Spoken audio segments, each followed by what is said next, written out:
அல்லாஹ்வின் தூதர் அதற்கு பிறகு சொல்றாங்க, வலா தஹாசது, பொறாமை கொள்ளாதீர்கள்.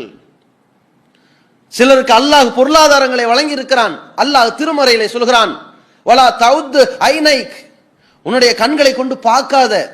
சிலருக்கு அல்லாஹ் ஜோடிகளை கொடுத்திருக்கிறான், அழகான ஜோடியை கொடுத்திருக்கிறான்.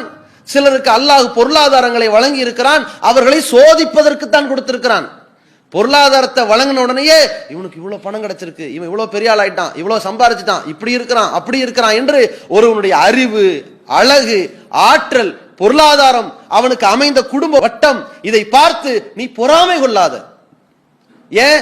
பொறாமை தான் எல்லா பிரச்சனைக்கும் காரணமாகும்.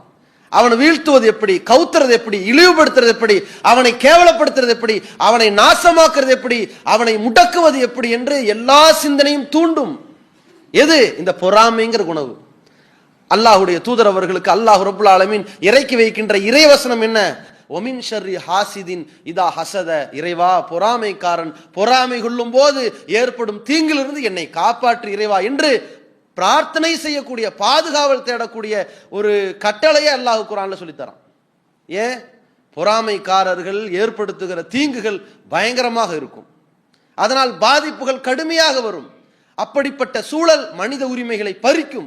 அல்லாஹ்வின் தூதர் அவர்கள், இது முஸ்லிம்கிட்ட இந்த பண்பு வந்துடக்கூடாது.